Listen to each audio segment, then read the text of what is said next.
Hello നമസ്കാരം. വരാൻ പോകുന്ന ഒരു അടിപൊളി എപ്പിസോഡിൻ്റെ സ്റ്റോറി ആയിട്ടോ പറയാൻ പോകുന്നത്. നമ്മുടെ മഴത്തോര് മുമ്പേൽ ഇനി വരാനിരിക്കുന്ന ഒരു കിടിലൻ എപ്പിസോഡിൻ്റെ സ്റ്റോറിയാണ്. അതായത് ഓരോരുത്തരായിട്ട് അലീന ആരാണെന്നുള്ള സത്യം അറിഞ്ഞു വരികയാണല്ലോ. അങ്ങനെ നമ്മുടെ ബബിതയും ഈ സത്യമൊക്കെ മനസ്സിലാക്കുന്നുണ്ട് കേട്ടോ. ബബിതനെ ഒരു ഇഷ്യൂവിൽ സഹായിക്കുന്നത് അലീനയാണ്. ബബിത ഇങ്ങനെ ഒരിക്കലും വീട്ടിൽ നിന്ന് തൻ്റെ കാമുകൻ്റെ കൂടെ കറങ്ങാനൊക്കെ പോകുന്നുണ്ട് കേട്ടോ. അപ്പോൾ അതിൻ്റെ ഒരു സ്റ്റോറിയും അതുപോലെ എങ്ങനെയാണ് ബബിത ഈ സത്യങ്ങളൊക്കെ അറിയുന്നത് എന്നുള്ളതും നമ്മൾ ഈ സ്റ്റോറിയിലൂടെ പറയുന്നുണ്ട്. അപ്പോൾ സ്റ്റോറി എല്ലാവരും മുഴുവനായിട്ട് കേൾക്കുക കേട്ടോ. സപ്പോർട്ട് ചെയ്യാൻ മറക്കരുത്. നമ്മുടെ ചാനൽ ആദ്യമായിട്ട് കാണുന്നവരാണെങ്കിൽ ഒന്ന് സബ്സ്ക്രൈബ് ചെയ്യുക. അതുപോലെ വീഡിയോ ഒന്ന് ലൈക്ക് ചെയ്യാനും ഹൈപ്പ് ചെയ്യാനും മറക്കരുത് കേട്ടോ. എന്നാൽ നേരെ സ്റ്റോറിയിലേക്ക് പോകാം.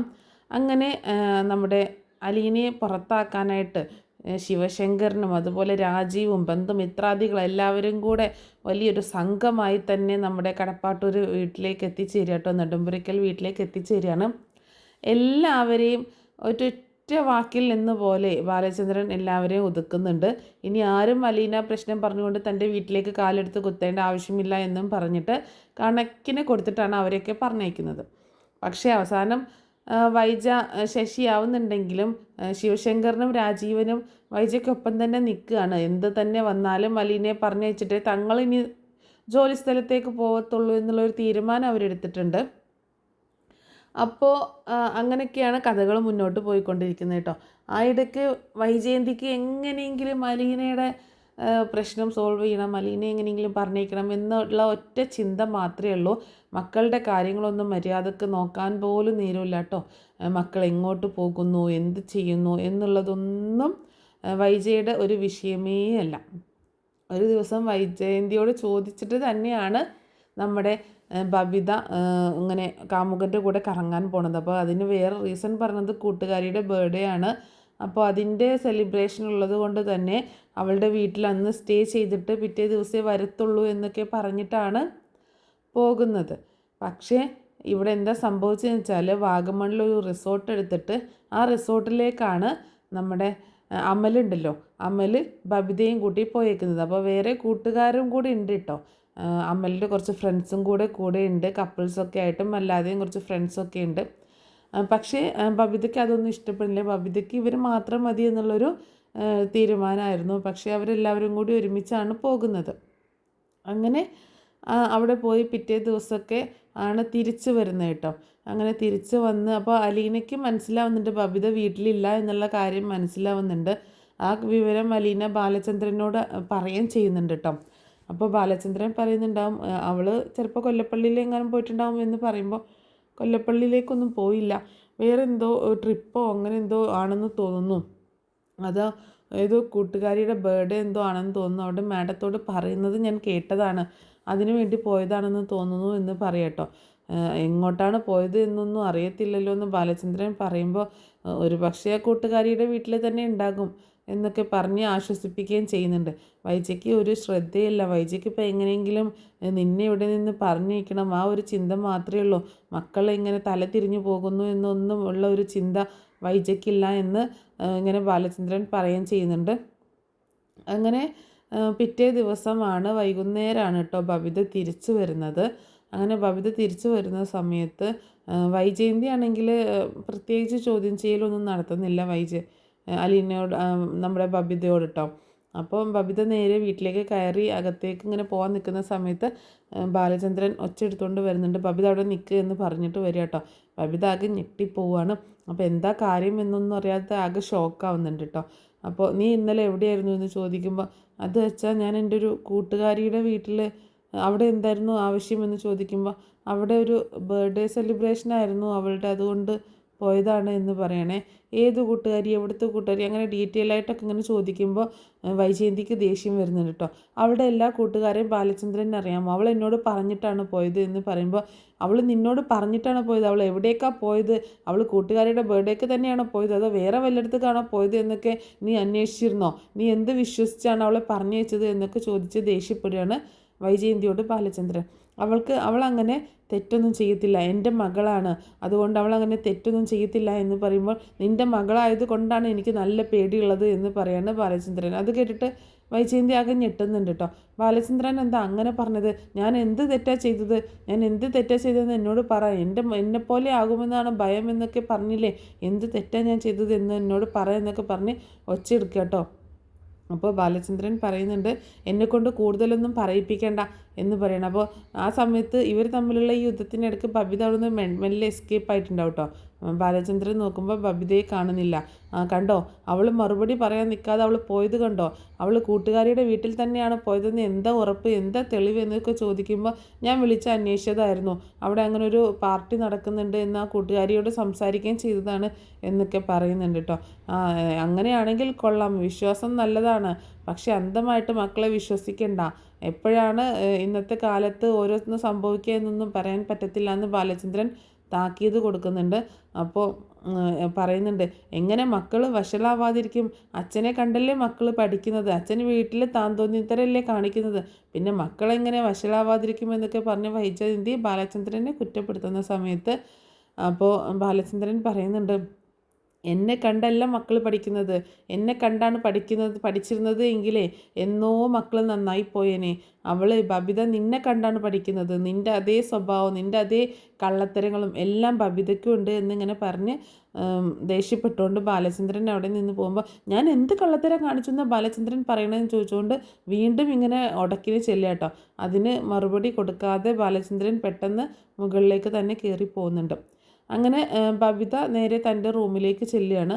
റൂമിലേക്ക് ചെല്ലുന്ന ബബിത ഭയങ്കര സന്തോഷത്തിലാട്ടോ. കഴിഞ്ഞ ദിവസം അവിടെ അടിച്ചു പൊളിച്ചതും റിസോർട്ടിൽ സ്റ്റേ ചെയ്തതും ഒക്കെ ആയിട്ടുള്ള സംഭവങ്ങളൊക്കെ ആയിട്ട് ഭയങ്കര സന്തോഷത്തിലാണ്. പക്ഷേ യഥാർത്ഥത്തിൽ അവിടെ എന്താ സംഭവിച്ചത് എന്നുള്ളത് ബബിതയ്ക്ക് പോലും അറിയില്ല കേട്ടോ. ബബിതയ്ക്ക് മനസ്സിലാവുന്നില്ല, തൻ്റെ ജീവിതത്തിൽ ഇത്രയും വലിയൊരു ദുരന്തം നടന്നിട്ടുണ്ട് എന്നുള്ളത് ബബിത മനസ്സിലാക്കുന്നില്ല കേട്ടോ. അപ്പോൾ ബബിതയെ ബ്ലാക്ക്മെയിൽ ചെയ്യാനായിട്ട് മനഃപൂർവ്വം ഒരുപാട് സംഭവങ്ങളൊക്കെ അവിടെ ഉണ്ടാക്കിയിട്ടുണ്ടായിരുന്നു അമൽ. അപ്പോൾ എന്താണെന്ന് വെച്ചിട്ടുണ്ടെങ്കിൽ ബബിതയുടെ കുറച്ച് ന്യൂഡ് ഫോട്ടോസ് അതുപോലെ വീഡിയോസും ഒക്കെ എടുത്തിട്ടുണ്ടായിരുന്നു കേട്ടോ. അപ്പോൾ ശരിക്കും പറഞ്ഞാൽ ബബിത റിസോർട്ടിൽ പോയിട്ട് ഒരു ദിവസം അടിച്ചു പൊളിച്ചു താമസിച്ചു ഇങ്ങോട്ട് തിരിച്ചു പോന്നു. പക്ഷേ ബബിത അറിഞ്ഞിരുന്നില്ല അതിൻ്റെ പുറകിലുള്ള ട്രാപ്പ് എന്താണെന്നുള്ളത് ബബിത അറിഞ്ഞിരുന്നില്ല കേട്ടോ. അങ്ങനെ വീട്ടിലെത്തിയ ശേഷം ബബിത അമലിനെ വിളിക്കുന്നുണ്ട്. അമൽ ആദ്യം ഫോൺ എടുക്കുന്നില്ല കേട്ടോ. ഈ അമൽ ഇതെന്താ ഫോൺ എടുക്കാത്തത്? ഞാൻ വീട്ടിലെത്തിയ കാര്യം പറയാനായിട്ട് വിളിക്കുമ്പോൾ ഇന്നലത്തെ എന്ത് രസമുള്ള ദിവസമായിരുന്നു എന്നൊക്കെ ആലോചിച്ച് ഇങ്ങനെ വിളിക്കുക കേട്ടോ. അങ്ങനെ 2 തവണ റിങ് ചെയ്തിട്ടും അമൽ ഫോൺ എടുക്കുന്നില്ല. അമലാണെങ്കിലോ ശല്യം വിളിക്കുന്നുണ്ട്. അമലിൻ്റെ ആവശ്യം കഴിഞ്ഞു കേട്ടോ, അതാണ് അമൽ ഫോൺ എടുക്കാത്തത്. അങ്ങനെ 3ാമത്തെ തവണ വിളിക്കുമ്പോഴാണ് അമൽ ഫോൺ എടുക്കുന്നത്. അപ്പോൾ ഇവളിങ്ങനെ ആകെ പരവശപ്പെട്ട് ഇങ്ങനെ നടക്കുന്നതൊക്കെ അലീന ശ്രദ്ധിക്കുന്നുണ്ട് കേട്ടോ. അലീന കാണുന്നുണ്ടായിരുന്നു ബബിതയുടെ ഈ പെരുമാറ്റമൊക്കെ. അപ്പോൾ അലീനയെ കാണുമ്പോൾ ഒന്ന് പതുങ്ങിയിട്ട് ബബിത അവിടെ നിന്ന് മാറിപ്പോകുന്നുണ്ട്. പിന്നെ 3ാമത്തെ തവണ ഫോൺ ചെയ്യുമ്പോഴാണ് അമൽ ഫോൺ എടുക്കുന്നത്. എന്താ എന്ന് ചോദിക്കുന്ന സമയത്ത്, നീ എന്താ ഞാൻ വിളിച്ചിട്ട് ഫോൺ എടുക്കാത്ത? എത്ര നേരം ഞാൻ വിളിക്കുന്നു എന്ന് ചോദിക്കേട്ടോ. എന്താ ഇത്ര അത്യാവശ്യം? നമ്മളിപ്പോൾ പിരിഞ്ഞതല്ലേ ഉള്ളൂ എന്ന് അമൽ പറയുമ്പോൾ, അതുകൊണ്ടാണ് ഞാൻ വിളിച്ചത്, എന്ത് രസമായിരുന്നു അല്ലേ ഇന്നലത്തെ ഒരു ദിവസം എന്നൊക്കെ പറയുമ്പോൾ അമലിന് മനസ്സിൽ ലഡു പൊട്ടുകയാണ്. അപ്പോൾ ഇവളെ ഇനിയും നമ്മുടെ ട്രാപ്പിലേക്ക് കൊണ്ടുവരാൻ പറ്റും എന്നുള്ളത് അമലിന് മനസ്സിലാവുക കേട്ടോ. അപ്പോൾ ബബിതയാണെങ്കിൽ ഇങ്ങനെ ഓരോ സംഭവങ്ങളും പറഞ്ഞ് കൊഞ്ചി കുഴഞ്ഞ് ഭയങ്കര റൊമാൻറ്റിക്കായിട്ട് ഇങ്ങനെ സംസാരിക്കുകയൊക്കെ ചെയ്യുന്നുണ്ട്. അലീന ഇവരുടെ ഇതിങ്ങനെ വാച്ച് ചെയ്യുകയും ചെയ്യുന്നുണ്ട് കേട്ടോ. അങ്ങനെ പിറ്റേ ദിവസം ആണ് ബബിത കോളേജിലേക്ക് പോണത്. പിന്നെ കോളേജിലേക്ക് പോയിട്ട് അന്ന് വൈകിട്ട് ബബിത കോളേജ് വിട്ട് വരുന്നത് ആകെ തകർന്ന ഒരു പെൺകുട്ടിയായിട്ടാട്ടോ. എന്ത് ചെയ്യണമെന്നറിയാത്തൊരവസ്ഥയിലാണ് ബബിത വരുന്നത്. ബബിത നേരെ വന്ന് ബബിത വരുന്നത് അലീന കാണുന്നുണ്ട്. ആകെ ഒരു വിഷമിച്ചിട്ടാണ് വരുന്നതെന്ന് അലീന മനസ്സിലാക്കുന്നുണ്ട് കേട്ടോ. ബബിത നേരെ മുകളിലേക്ക് കയറി പോവുകയാണ്. ആ സമയത്ത് അലീന ചോദിക്കുന്നുണ്ട്, എന്ത് പറ്റി വയ്യേ, എന്തെങ്കിലും ബുദ്ധിമുട്ടുണ്ടോ എന്ന് ചോദിക്കുന്ന സമയത്ത് പറയുന്നുണ്ട്. ഒന്നും പറയാതെ തന്നെ ബബിത ദേഷ്യത്തോടെ അവളെ നിന്ന് നോക്കിക്കൊണ്ട് മുകളിലേക്ക് കയറി പോവുകയാണ് ചെയ്യുന്നത്. അലീനയ്ക്ക് എന്തൊക്കെയോ സംതിങ് റോങ് ആയിട്ട് തോന്നുക കേട്ടോ. അങ്ങനെ ബബിത മുകളിൽ പോയിട്ട് വാതിലടച്ചിട്ട് പൊട്ടിക്കറിയാട്ടോ. എന്താ സംഭവിച്ചതെന്നൊന്നും അറിയില്ലല്ലോ. അങ്ങനെ ചായ കുടിക്കാനൊക്കെ എടുത്തു വെച്ചു. കൃഷ്ണയോട് പറയുന്നുണ്ട്, ചേച്ചിയെ വിളിച്ചിട്ട് വാ ചായ കുടിക്കാമെന്നൊക്കെ പറയുമ്പോൾ കൃഷ്ണ പറയുന്നുണ്ട്, ഞാൻ വിളിച്ച ചേച്ചി വരുമോ, എന്നോട് ദേഷ്യപ്പെടും, അലീന ചേച്ചി തന്നെ പോയി വിളിച്ചു നോക്ക് എന്ന് പറയാട്ടോ. അങ്ങനെ അലീന തന്നെയാണ് കൃഷ്ണയെ അങ്ങനെ ബബിതയെ വിളിക്കാനായിട്ട് പോണത്. അങ്ങനെ റൂമിലേക്ക് ചെല്ലുന്ന സമയത്ത് ഡോറിൽ മുട്ടുമ്പോൾ ബബിത തുറക്കുന്നില്ല കേട്ടോ. അപ്പോൾ 2-3 തവണ മുട്ടിയിട്ടാണ് ബബിത തുറക്കുന്നത്. എന്താ എന്ന് ചോദിച്ച് ദേഷ്യപ്പെട്ടുകൊണ്ട് ബബിത പുറത്തേക്ക് വരികയാണ്. ചായ എടുത്ത് വെച്ചിട്ടുണ്ട്, നിനക്ക് എന്തേ വൈകിയേ, ചായ കുടിക്കുന്നില്ലെന്ന് ചോദിക്കുമ്പോൾ ഞാൻ വന്നേക്കാം എന്ന് പറയാട്ടോ. അപ്പോൾ ഈ ബബിതയുടെ ഈ പെരുമാറ്റമൊക്കെ കണ്ടിട്ട് അലീനയ്ക്ക് എന്തോ വല്ലാതെ തോന്നുകയാണ്. അപ്പോൾ എന്ത് പറ്റി, നിനക്ക് എന്ത് പറ്റി, വയ്യ, എന്തെങ്കിലും മെഡിസിൻ വേണോ, ഹോസ്പിറ്റലിൽ പോകണോ എന്നൊക്കെ ചോദിക്കുമ്പോൾ നീ ഒന്ന് പോയി തന്നാൽ മതി, എനിക്ക് ഇത്തിരി മനസ്സമാധാനം തന്നാൽ മതി എന്നൊക്കെ പറഞ്ഞ് വാതിലടയ്ക്കുകയാണ്. അതേസമയം ബബിതയുടെ ഫോൺ റിങ് ചെയ്യണത് അലീന കേൾക്കുന്നുണ്ടേ. അങ്ങനെ അലീന അവിടെ തന്നെ നിൽക്കുകയാണ്. ഫോൺ എടുത്തിട്ട്, അമൽ പ്ലീസ് ദയവ് ചെയ്ത് എന്നെ ഒന്ന് വെറുതെ വിട്ടേക്ക്, നീ എന്നോട് എന്തിനാണ് ഇതൊക്കെ ചെയ്തത്, ഞാൻ നിന്നെ സ്നേഹിച്ചു, ആ ഒരു തെറ്റല്ലേ ഞാൻ ചെയ്തുള്ളൂ എന്നൊക്കെ പറഞ്ഞ് ഇങ്ങനെ ഒരുപാട് പൊട്ടി കരഞ്ഞുകൊണ്ട് ബബിത സംസാരിക്കുക കേട്ടോ. എന്തോ കാര്യമായിട്ട് ബബിതയ്ക്ക് പറ്റിയിട്ടുണ്ടെന്നുള്ളത് അലീനയ്ക്ക് മനസ്സിലാവുകയാണ്. അലീനയാണെങ്കിൽ എന്ത് ചെയ്യും, എങ്ങനെ ബബിതയോട് ചോദിച്ച് മനസ്സിലാക്കും എന്നോർത്തിട്ട് ആകെ ഇങ്ങനെ വിഷമിച്ച് നിൽക്കുക കേട്ടോ. അങ്ങനെ വീണ്ടും അലീന ഡോറിൽ മുട്ടുന്നുണ്ട്. ആ സമയത്ത് ബബിത വന്ന് ഡോറ് തുറക്കുമ്പോൾ എന്താ എന്ന് ചോദിക്കുകയാണ് കേട്ടോ. അപ്പോൾ അലീന ബലമായിട്ട് തന്നെ റൂമിലേക്ക് കയറുകയാണ്. എന്താ പറ്റിയത്, നിനക്ക് എന്ത് പറ്റിയെന്ന് ചോദിക്കുമ്പോൾ എനിക്കൊന്നും പറ്റിയില്ല, എനിക്ക് എന്ത് പറ്റാനാണ്, പിന്നെ നീ എന്താ ഫോണിലൂടെ ആരോടോ കരഞ്ഞ് പറയുന്നുണ്ടായിരുന്നല്ലോ എന്തൊക്കെയോ, എന്താണ് കാര്യം, എന്താ സംഭവിച്ചതെന്ന് എന്നോട് പറ, എന്തെങ്കിലും അബദ്ധം പറ്റിയിട്ടുണ്ടോ നിനക്ക് എന്നൊക്കെ ചോദിക്കുമ്പോൾ എന്താ അബദ്ധം പറ്റാൻ, നീ ഒന്ന് പോയേ, നീ എന്നെ വെറുതെ ദേഷ്യം പിടിപ്പിക്കാതെ, നീ ആരാ എൻ്റെ കാര്യത്തിലൊക്കെ ഇടപെടാൻ, നീ ആരാ എന്നെ ചോദ്യം ചെയ്യാൻ എന്നൊക്കെ ചോദിച്ച് ബബിത ഇങ്ങനെ ഒരുപാട് ദേഷ്യപ്പെട്ട് സംസാരിക്കുകയാണ് അലീനയോട്. ആ സമയത്ത് അലീന വളരെ ഉറച്ച ഒരു ശബ്ദത്തിൽ നന്നായിട്ട് ദേഷ്യപ്പെട്ടുകൊണ്ട് തന്നെ മര്യാദക്ക് എന്താ സംഭവിച്ചതെന്ന് പറഞ്ഞു, അല്ലെങ്കിൽ ഞാൻ ഇപ്പോൾ അച്ഛനോടോ നിൻ്റെ അമ്മയോടും പറഞ്ഞു കൊടുക്കും എന്ന് പറയാട്ടോ. എന്തോ ഒരു കാര്യമായിട്ട് നിൻ്റെ ജീവിതത്തിൽ സംഭവിച്ചിട്ടുണ്ട്, അതിൻ്റെ ടെൻഷനിലാണ് നീ, എന്താണെന്ന് നീ എന്നോട് പറയുന്നതാണ് നിനക്ക് നല്ലത്, അത് നമുക്ക് എങ്ങനെയെങ്കിലും മാറ്റിയെടുക്കാൻ പറ്റും, അതല്ല അച്ഛനെയും അമ്മയൊക്കെ അറിയിച്ചു കഴിഞ്ഞാൽ ഈ പ്രശ്നം വഷളാവത്തേ ഉള്ളൂ, നീ പറയുന്നില്ലെങ്കിൽ ഞാൻ ഇപ്പോൾ അച്ഛനെ വിളിച്ചുകൊണ്ട് വരും എന്ന് പറഞ്ഞ് ഭീഷണിപ്പെടുത്തുമ്പോൾ ബബിത ഒന്ന് ഞെട്ടിപ്പോകുന്നുണ്ട് കേട്ടോ. അപ്പോൾ എന്നിട്ടും ബബിത ഒന്നും പറയുന്നില്ല. ശരി, എന്നാൽ ഞാൻ പോയി അച്ഛനെ വിളിച്ചുകൊണ്ട് വരാം, നീ അച്ഛനോട് പറഞ്ഞാൽ മതി, കഴിഞ്ഞ ദിവസം നീ ഇവിടെ ഉണ്ടായിരുന്നില്ല എന്നുള്ള കാര്യമൊക്കെ എനിക്കറിയാം, നീ എവിടെയാണ് പോയത് എന്നുള്ളതും ആരുടെ കൂടെയാണ് പോയത് എന്നുള്ളതൊക്കെ എനിക്ക് നന്നായിട്ട് അറിയാം, അപ്പോൾ ഞാൻ ആ കാര്യങ്ങളൊക്കെ അച്ഛനോട് പറഞ്ഞോളാം, അച്ഛൻ്റെ അടുത്ത് ബാക്കി കാര്യങ്ങൾ നീ പറഞ്ഞാൽ മതി എന്ന് പറഞ്ഞ് ദേഷ്യപ്പെടുകയാണ് അലീന. എന്നിട്ട് അലീന പുറത്തേക്ക് പോകാൻ നിൽക്കുമ്പോൾ പോവല്ലേ, നിൽക്ക് എന്ന് പറയാട്ടോ. എന്താ എന്ന് ചോദിക്കുമ്പോൾ അത് ഒരു ചെറിയ പ്രശ്നമുണ്ട് എന്ന് പറയാണ്. എന്താണ് പ്രശ്നം, എന്നോട് പറയാൻ പറ്റുന്നതാണെങ്കിൽ എന്ന് പറയുമ്പോൾ ബബിത അങ്ങനെ പെട്ടെന്ന് പൊട്ടി കരഞ്ഞു പോവുക കേട്ടോ. ഇങ്ങനെ മുഖം പൊത്തി അങ്ങനെ പൊട്ടിക്കരയാണ്. അത് കണ്ടപ്പോൾ അലീനയ്ക്ക് ഭയങ്കര വിഷമമാവുന്നുണ്ട്. അലീന ചെന്നിട്ട് മോളെ എന്ത് പറ്റി നിനക്ക്, എന്താ നിനക്ക് പറ്റിയത് എന്ന് ചോദിക്കുമ്പോൾ പെട്ടെന്ന് ആ സമയത്ത് അലീന ബബിതയെ ഇങ്ങനെ തോളിൽ കൈ വെച്ചിട്ട് എന്താണ് നിനക്ക് പറ്റിയത് മോളെ എന്ന് ചോദിക്കുന്ന സമയത്ത് ശരിക്കും ബബിതയ്ക്കൊരു ഭയങ്കര ഫീല് തോന്നുകയാണ്. പെട്ടെന്ന് അലീനയെ കെട്ടിപ്പിടിച്ചുകൊണ്ട് പൊട്ടിക്കരയാട്ടോ. എനിക്കിങ്ങനൊരു അബദ്ധം പറ്റി ചേച്ചി എന്നും പറഞ്ഞുകൊണ്ട് പൊട്ടിക്കരയാണ്. അപ്പോൾ ഉണ്ടായ സംഭവങ്ങളൊക്കെ ബബിത ഇങ്ങനെ അലീനയോട് പറയുന്നുണ്ട് കേട്ടോ. അമലിൻ്റെ കൂടെ ഇങ്ങനെ റിസോർട്ടിൽ പോയിരുന്നു, പക്ഷെ അവൻ എന്നെ ചതിക്കുകയായിരുന്നു, അവൻ എൻ്റെ കുറേ ന്യൂഡ് ഫോട്ടോസൊക്കെ എടുത്തു, അതൊക്കെ വെച്ച് എന്നെ ഭീഷണിപ്പെടുത്തുകയാണ് ഇപ്പോൾ ചെയ്യുന്നത്, ഫോട്ടോസും വീഡിയോസൊക്കെ അവൻ്റെ ഫോണിലുണ്ട്, അവൻ പറയുന്ന സമയത്ത് അവൻ്റെ കൂടെ ചെന്നില്ല എന്നുണ്ടെങ്കിൽ അവൻ അതൊക്കെ പബ്ലിക്കാക്കുമെന്ന് പറഞ്ഞ് എന്നെ ഭീഷണിപ്പെടുത്തുകയാണ്. ഞാൻ എന്താ ചെയ്യേണ്ടത്, ഞാൻ മരിച്ചു കളയും, അച്ഛനും അമ്മയൊക്കെ ഇത് അറിഞ്ഞു കഴിഞ്ഞാൽ പിന്നെ ഞാൻ ജീവിച്ചിരുന്നിട്ട് കാര്യമുണ്ടോ, അവരെന്നെ കൊല്ലും, അവരും പിന്നെ പുറത്തിറങ്ങി നടക്കാൻ പറ്റത്തില്ലല്ലോ, കൃഷ്ണമോളുടെ കാര്യമാണെങ്കിലോ, അങ്ങനെയൊക്കെ പറഞ്ഞ് നാട്ടിൽ ഇനി എങ്ങനെ ജീവിക്കും എന്നൊക്കെ പറഞ്ഞിങ്ങനെ പൊട്ടിക്കരയാണ് ബബിത. എല്ലാം കേട്ടിട്ട് ആകെ തകർന്ന് നിൽക്കുകയാണ് അലീന. എന്ത് ചെയ്യും, എങ്ങനെ ഇതിൽ നിന്ന് രക്ഷപ്പെടും, എങ്ങനെ ബബിതയെ രക്ഷപ്പെടുത്തും, ഒരു ഐഡിയ അല്ല കേട്ടോ. അപ്പോൾ അലീനയാണെങ്കിൽ ബബിതയെ കുറേ വഴക്ക് പറയുന്നുണ്ട്. നീ എന്ത് കാര്യത്തിനാണ് അവൻ്റെ കൂടെ പോയത്, അന്നേ ഞാൻ നിന്നോട് പറഞ്ഞതല്ലേ അവൻ കൊള്ളൂലെന്ന് എന്നൊക്കെ പറയുമ്പോൾ ശരിയാണ് ചേച്ചി, അലീന ചേച്ചി എന്നോട് പറഞ്ഞിട്ടുണ്ടായിരുന്നു. ആ സമയത്തൊക്കെ അലീന ചേച്ചി എന്ന് പറഞ്ഞിട്ടാട്ടോ സംസാരിക്കുന്നത്. അലീന ചേച്ചി എന്നോട് പറഞ്ഞിട്ടുണ്ടായിരുന്നു അവൻ ശരിയല്ല എന്നുള്ളത്, പക്ഷേ ഞാൻ അവൻ്റെ സ്നേഹത്തിൽ മയങ്ങിപ്പോയി, അവനെ വിശ്വസിച്ച് പോയി, ഞാൻ ശരിക്കും അവനെ എനിക്ക് ഒരുപാട് ഇഷ്ടമായിരുന്നു, ഞാൻ അവനെ വിശ്വസിച്ചു, അതാണ് ഞാൻ ചെയ്ത തെറ്റ് എന്നൊക്കെ പറയണം.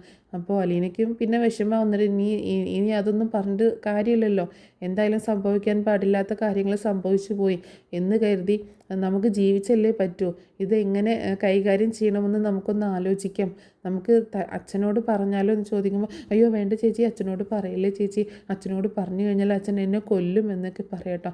ശരി, അച്ഛനോട് പറയാതെ നമുക്കിത് എങ്ങനെ സോൾവ് ആക്കാൻ പറ്റുമെന്ന് നമുക്ക് നോക്കാം എന്ന് പറയുന്നുണ്ട്. ഇപ്പോൾ എന്താണ് പ്രശ്നം, ഇപ്പോൾ എന്താണ് അവൻ പറയുന്നതെന്ന് ചോദിക്കുമ്പോൾ ഇപ്പോൾ അവൻ്റെ കൂടെ ചെല്ലാനാണ് പറയുന്നത്. അല്ലാന്നുണ്ടെങ്കിൽ ആ ഫോട്ടോസും വീഡിയോസൊക്കെ പബ്ലിക്കാക്കും, അവൻ വിളിക്കുന്ന സ്ഥലത്ത് അവൻ ചെല്ലാൻ പറഞ്ഞിട്ടുണ്ട് എന്നൊക്കെ പറയാട്ടോ.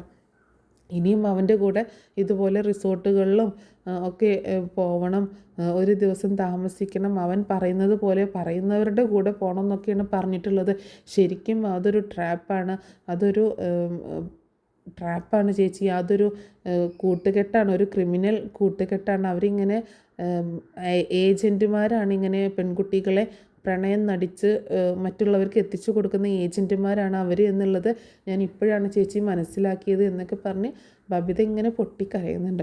അങ്ങനെ പിന്നീട് അലീന മുൻകൈ എടുത്തുകൊണ്ട് തന്നെയാണ് ബബിതയുടെ ആ ഒരു ഇഷ്യൂ സോൾവ് ആക്കുന്നത് കേട്ടോ. ബബിതയ്ക്ക് അലീനയാണ് സൂത്രങ്ങളൊക്കെ പറഞ്ഞു കൊടുക്കുന്നത്. ശരി, ഇനി വിളിക്കുമ്പോൾ നീ അവൻ്റെ അടുത്ത് പറ, നീ വിളിക്കുന്ന സ്ഥലത്ത് വരാമെന്ന് പറ, പക്ഷേ ആ മൊബൈൽ നിനക്ക് തരണം എന്ന് പറയാം കേട്ടോ. അതായത് ആ ഫോട്ടോസും വീഡിയോസൊക്കെ എടുത്തു വെച്ചിട്ടുള്ള മൊബൈൽ, ആ വീഡിയോസ് നീ ഡിലീറ്റ് ചെയ്യണം എന്ന് പറയുമ്പോൾ അങ്ങനെ അവനോട് പറ, അവന് ആവശ്യപ്പെടുന്ന എന്തും നടത്തി തരാമെന്നൊക്കെ എന്നൊക്കെ പറയട്ടോ. അപ്പോൾ ബബിത പറയും ചേച്ചി അതെങ്ങനെ സാധിക്കും, എനിക്ക് പറ്റില്ല ചേച്ചി ഇനി അവൻ്റെ മുന്നിലേക്ക് ചെല്ലാൻ എന്ന് പറയുമ്പോൾ നമുക്ക് തൽക്കാലം അവനിൽ നിന്ന് രക്ഷപ്പെടണമെങ്കിൽ എന്തെങ്കിലും വഴി കണ്ടെത്തണം, നീ അവനെ വിളിക്ക്, എന്നിട്ട് ഇപ്പോൾ തന്നെ പറ എന്ന് പറയണം. അങ്ങനെ ബബിത വിളിക്കുന്നുണ്ട് കേട്ടോ. ബബിത വിളിക്കുമ്പോൾ അമൽ ഫോൺ എടുത്തിട്ടാണെങ്കിൽ പറയുന്നുണ്ട് എന്താ കാര്യം എന്ന് ചോദിക്കുകയാണ് അമൽ. ആ ഫോട്ടോസും വീഡിയോസും ഡിലീറ്റ് ചെയ്യൂ അമൽ പ്ലീസ് എന്നൊക്കെ പറഞ്ഞ് ബബിത വീണ്ടും കെഞ്ചുമ്പോൾ ശരി, നിൻ്റെ മുന്നിൽ വെച്ച് തന്നെ ഞാൻ ആ ഫോട്ടോസും വീഡിയോസും ഡിലീറ്റ് ചെയ്തേക്കാം, നീ ഒരു വട്ടം കൂടി എൻ്റെ കൂടെ ഒന്ന് വാ, ഞാൻ വിളിക്കുന്ന സ്ഥലത്ത് ഞാൻ വിളിക്കുന്ന സമയത്ത് നീ ഒന്നുകൂടി വാ എന്ന് പറയാട്ടോ. അമൽ പ്ലീസ് എന്നെ വെറുതെ വിട്ടേക്ക് അമൽ, ഞാൻ എങ്ങനെയെങ്കിലും ജീവിച്ച് പൊക്കോളാം എന്നൊക്കെ പറഞ്ഞ് ബബിത ഇങ്ങനെ കേണ അപേക്ഷിക്കുക കേട്ടോ. അപ്പോൾ വീണ്ടും അമൽ പറയുന്നത് അതുതന്നെയാണ്, ഞാൻ വിളിക്കുന്ന സ്ഥലത്ത് നീ ഒരു വട്ടം വന്നാൽ മതി, അല്ലെങ്കിൽ പിന്നെ വേണ്ട, നീ അത് മറന്നേക്ക്, നീ അതിനെപ്പറ്റി ചിന്തിക്കേണ്ട ആവശ്യമില്ല എന്നൊക്കെ പറയണം. ശരി, ഞാൻ വരാമെന്ന് ബബിത സമ്മതിക്കുന്നുണ്ട്. അപ്പോൾ എവിടെയാണ് വരേണ്ടതെന്നും എന്നാന്നൊക്കെ ഉള്ളത് ബബിതയോട് പറഞ്ഞു കൊടുക്കുന്നുണ്ട് കേട്ടോ. അതിനനുസരിച്ച് ബബിതയും അതുപോലെ അലീനയും കൂടി പ്ലാൻ തയ്യാറാക്കിയിട്ട് അങ്ങോട്ടേക്ക് ചെല്ലുകയാണ്. അപ്പോൾ മനുവിനെ കൂട്ടുപിടിച്ചിട്ടാണ് ചെല്ലുന്നത് കേട്ടോ. മനുവിൻ്റെ അടുത്ത് മാത്രം അലീന പറയുന്നുണ്ട് ഈ കാര്യങ്ങളൊക്കെ പറയണം. അങ്ങനെ മനുവിനെയും കൂട്ടി പിടിച്ച് ചെന്നിട്ട് ആദ്യം ബബിത അങ്ങോട്ടേക്ക് കയറി ചെല്ലുകയാണ്. അപ്പോൾ ബബിതയെ കണ്ടപ്പം അമലിന് ഭയങ്കര സന്തോഷമാവുന്നുണ്ട്. നീ വന്നു അല്ലേ, വാ ഇവിടെ ഇരിക്കുക, നമുക്ക് കുറച്ച് കാര്യങ്ങൾ സംസാരിക്കാനുണ്ട്. അപ്പോൾ കുറച്ച് ഫ്രണ്ട്സൊക്കെ ഉണ്ടായിരുന്നു കേട്ടോ. അപ്പോൾ ഏതൊക്കെയോ ഫ്രണ്ട്സ് ഇങ്ങനെ വന്നുകൊണ്ടിരിക്കുകയാണ്, ഫുഡ് വാങ്ങിക്കാനൊക്കെ പോയിട്ടുണ്ട്. അപ്പോൾ അമൽ പറയുന്നുണ്ട് നമുക്ക് റൂമിലിരുന്ന് സംസാരിക്കാം, ഇവരിവിടെ ഇരുന്ന് കളിക്കട്ടെ എന്ന് പറയട്ടെ. അവിടെയാണെങ്കിലും മദ്യവും മയക്കുമരുന്നും ഒക്കെ കഴിഞ്ഞിട്ടുള്ളൊരു കൂട്ടുകെട്ടാണേ. അപ്പം ബബിത പറയുന്നുണ്ട് അമൽ പ്ലീസ് ആ വീഡിയോ ഡിലീറ്റ് ചെയ്ത് ഞാൻ വന്നില്ലേ, എനിക്ക് പോകണം എന്ന് പറയുമ്പോൾ നിനക്ക് എന്താ ഇത്ര ധൃതി, കുറച്ച് കഴിഞ്ഞിട്ട് ഞാൻ നിന്നെ കൊണ്ടാക്കിക്കൊള്ളാം, നീ വാ നമുക്ക് അവിടെ ഇരുന്ന് സംസാരിക്കാം എന്ന് പറയാട്ടോ. അങ്ങനെ സംസാരിക്കാമെന്ന് പറഞ്ഞ് നിൽക്കുന്ന സമയത്താണ് പെട്ടെന്ന് വീണ്ടും ഡോറിൽ മുട്ടനെ കേൾക്കുമ്പോൾ തുറന്നു കൊടുക്കാൻ പറയുന്നുണ്ട് കേട്ടോ അമൽ. അത് അവൻ ഫുഡും കൊണ്ട് വന്നതായിരിക്കും, ഡെലിവറി ബോയ് ആയിരിക്കും എന്നൊക്കെ പറഞ്ഞ് ഫുഡ് കൊണ്ട് വന്നായിരിക്കും എന്ന് പറയുമ്പോൾ മനു ആട്ടോ അങ്ങോട്ട് ഇടിച്ച് കയറി ചെല്ലുന്നത്. മനു അലീനയും കൂടി ചെല്ലുകയാണ്. അത് കണ്ടിട്ട് അമലും ഫ്രണ്ട്സും ആകെ ഷോക്കാവുന്നുണ്ട്. അവർക്ക് മനുവിൻ്റെ മുന്നിൽ പിടിച്ചു നിൽക്കാൻ പറ്റുന്നില്ല കേട്ടോ, നന്നായിട്ട് പെരുമാറുന്നുണ്ട്. അതുപോലെ അമലിൻ്റെ ഫോണും അതുപോലെ അവിടെ സിസ്റ്റങ്ങളും എല്ലാം നശിപ്പിച്ച് അതിൽ മെമ്മറി കാർഡും സാധനങ്ങളൊക്കെ എടുക്കുന്നുണ്ട് കേട്ടോ. അങ്ങനെ ആ ഫോട്ടോസും വീഡിയോസൊക്കെ ഡിലീറ്റ് ചെയ്യുന്നുണ്ട്. അങ്ങനെ ബബിതയുടെ കാര്യത്തിൽ സെറ്റാക്കണം. അതുപോലെ തന്നെ പോലീസിനെ അറിയിച്ചിട്ട് ഇവരുടെ ഈ കൂട്ടുകെട്ട്, അതായത് ബബിതയ്ക്ക് ഈ പ്രശ്നമൊന്നും വരാത്ത രീതിയിൽ സോൾവ് ആക്കുകയും ചെയ്യുന്നുണ്ട്. ഇവരെയൊക്കെ പോലീസിൽ പിടിപ്പിക്കുകയും ചെയ്യുന്നുണ്ട്. അങ്ങനെ എന്താണെങ്കിലും അലീന ഇടപെട്ടത് കൊണ്ടാണ് ബബിതയെ സേവ് ചെയ്യാൻ പറ്റിയത്. അങ്ങനെ അവർ വീട്ടിലേക്ക് തന്നെ തിരിച്ചെത്തുക കേട്ടോ. മനു ആണെങ്കിൽ ബബിതയെ നന്നായിട്ട് വഴക്ക് പറയുന്നുണ്ട് കേട്ടോ. അങ്ങനെ ബബിതയാണെങ്കിൽ പൊട്ടി കരഞ്ഞു പോകണം. അപ്പോൾ വീട്ടിലൊക്കെ ഇത് അറിഞ്ഞു കഴിഞ്ഞാൽ ഭയങ്കര പ്രശ്നമല്ലേ. പക്ഷേ വീട്ടിൽ അറിയിക്കാതിരിക്കാനും പറ്റില്ല. അങ്കിൾ എന്നെ വഴക്ക് പറയും, നീ ഇതൊന്നും എന്നോട് പറഞ്ഞില്ലല്ലോ എന്നൊക്കെ പറഞ്ഞിട്ട്. അതുകൊണ്ട് പ്ലീസ് മനുവേട്ട ഇപ്പോഴൊന്നും പറയില്ലേ മനുവേട്ട, ഞാൻ പിന്നെ മരിക്കുന്നതാണ് നല്ലത്, അച്ഛനും അമ്മയ്ക്കും അത് അറിഞ്ഞാലെന്നൊക്കെ പറഞ്ഞ് ബബിതയും പൊട്ടി കരയുന്നുണ്ട്. അങ്ങനെ അവസാനം മനു പറയുന്നുണ്ട്, നീ ഇത്രയും നാളും വെറുത്തിരുന്ന ഇവള് വേണ്ടി വന്നില്ലേ നിന്നെ രക്ഷിക്കാൻ? നിൻ്റെ അച്ഛനോ അമ്മയോ ആരെങ്കിലും ഉണ്ടായോ?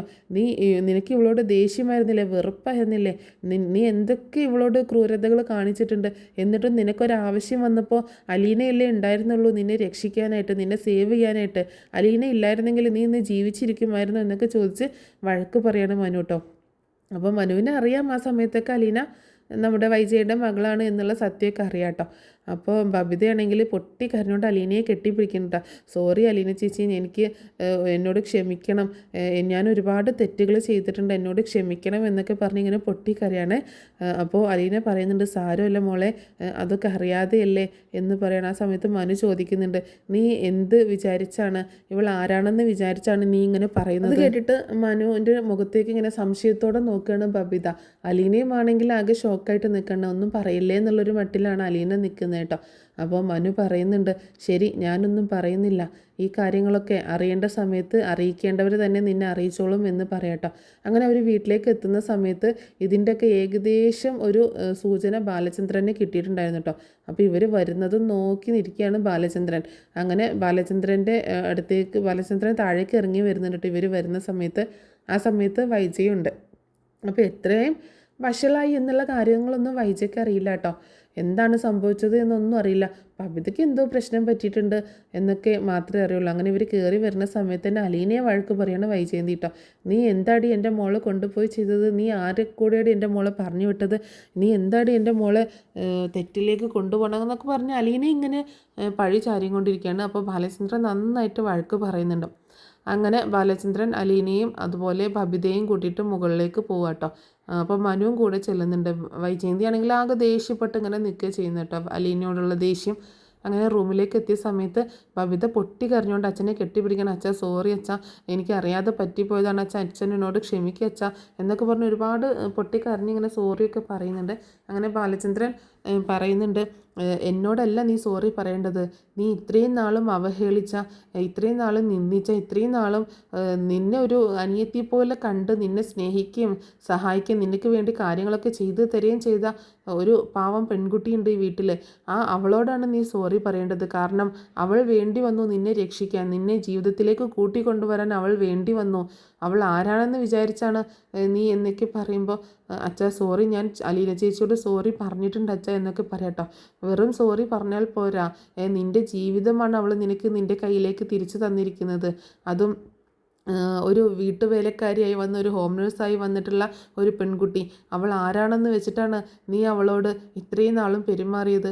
ഞാൻ പറയുന്ന കാര്യം കേട്ട് കഴിഞ്ഞാൽ പിന്നെ നീ ജീവിതത്തിൽ നിൻ്റെ സങ്കടം മാറത്തില്ല, നിനക്ക് കുറ്റബോധം മാത്രമേ ഉണ്ടായിരിക്കത്തുള്ളൂ ഇത്രയും നാളും അലീനയോട് ചെയ്തത് ഓർത്തിട്ട് എന്ന് പറയാട്ടോ.